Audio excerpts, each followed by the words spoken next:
मुझे अफसोस है, लेकिन मैं सम्राट नहीं बनना चाहता। ये मेरा काम नहीं है। मैं किसी पर शासन करना या किसी को जीतना नहीं चाहता। अगर हो सके तो मैं सभी की मदद करना चाहूंगा। यहूदी, ईसाई, काले, गोरे, हम सब एक दूसरे की मदद करना चाहते हैं। इंसान ऐसे ही होते हैं। हम एक दूसरे की खुशियों के सहारे जीना चाहते हैं, न कि दुख दर्द के सहारे। हम एक दूसरे से नफरत और तिरस्कार नहीं करना चाहते।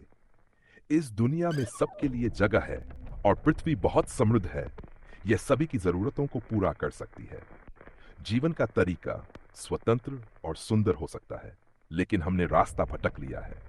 लोभ ने इंसानों की आत्माओं को जहर से भर दिया है, दुनिया को नफरत की दीवारों से घेर दिया है और हमें दुख और रक्तपात की ओर धकेल दिया है। हमने तेजी तो विकसित कर ली है, लेकिन खुद को बंद कर लिया है। मशीनों ने हमें भरपूर दिया, लेकिन फिर भी हम वंचित हैं। हमारे पास जान है, लेकिन वह हमें सनकी बना रहा है। हमारी चतुराई ने हमें कठोर और निर्दयी बना दिया है। हम ज्यादा सोचते हैं और कम महसूस करते हैं।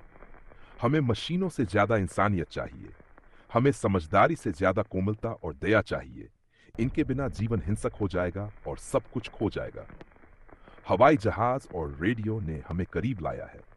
ये आविष्कार इंसानों की अच्छाई की पुकार कर रहे हैं, सार्वभौमिक भाईचारे की पुकार, हम सबकी एकता की पुकार। आज भी मेरी आवाज दुनिया भर में करोड़ों लोगों तक पहुंच रही है।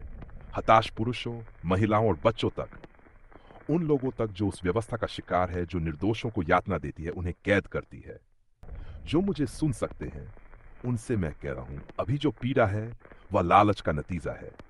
उन लोगों की कड़वाहट का परिणाम है जो मानवता की प्रगति से डरते हैं। नफरत करने वाले लोग गुजर जाएंगे और तानाशाह मर जाएंगे, और जो शक्ति उन्होंने जनता से छीनी थी वह जनता को वापस मिल जाएगी। जब तक लोग मरते रहेंगे, स्वतंत्रता कभी खत्म नहीं होगी।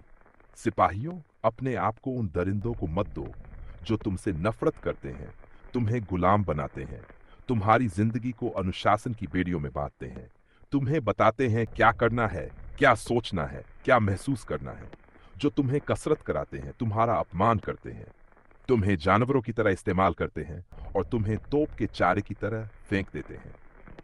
अपने आप को इन मशीन जैसे इंसानों को मत दो जिनके दिल और दिमाग मशीन की तरह हैं। तुम मशीन नहीं हो, तुम जानवर नहीं हो, तुम इंसान हो। तुम्हारे दिल में इंसानियत की मोहब्बत है। तुम नफरत नहीं करते। सिर्फ वे लोग नफरत करते हैं जिन्हें प्यार नहीं मिला, जिन्हें कभी अपनापन नहीं मिला, अस्वाभाविक लोग। सिपाहियों, गुलामी के लिए मत लड़ो, आजादी के लिए लड़ो। संत लूक के 7वें अध्याय में लिखा है, ईश्वर का राज्य इंसान के अंदर है। किसी एक आदमी में नहीं, न किसी समूह में, बल्कि सभी इंसानों में, तुम्हारे अंदर। तुम जनता, तुम्हारे पास ताकत है, मशीनें बनाने की ताकत, खुशियां पैदा करने की ताकत। तुम्हारे पास इस जीवन को आजाद और सुंदर बनाने की ताकत है। इस जीवन को एक शानदार साहसिक यात्रा में बदलने की ताकत है। तो लोकतंत्र के नाम पर उस ताकत का इस्तेमाल करो। सब मिलकर एकजुट हो जाओ। एक नए संसार के लिए लड़ो।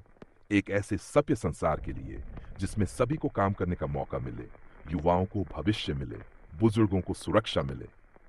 इन वादों के दम पर दरिंदे सत्ता में आए, लेकिन वे झूठे थे। उन्होंने ये वादे कभी नहीं निभाए और कभी निभाएंगे भी नहीं। तानाशाह खुद को आजाद करते हैं, लेकिन जनता को गुलाम बना देते हैं। अब हमें उस वादे को निभाने के लिए लड़ना होगा। इस दुनिया को आजाद करने के लिए लड़ना होगा। राष्ट्रीय सीमाओं को मिटाने के लिए लड़ना होगा। लोभ, नफरत और असहिष्णुता को खत्म करने के लिए लड़ना होगा। एक ऐसे संसार के लिए लड़ो जहां तर्क की जीत हो, जहां विज्ञान और प्रगति सभी को खुशियां दें। लोकतंत्र के नाम पर सब एक हो जाओ।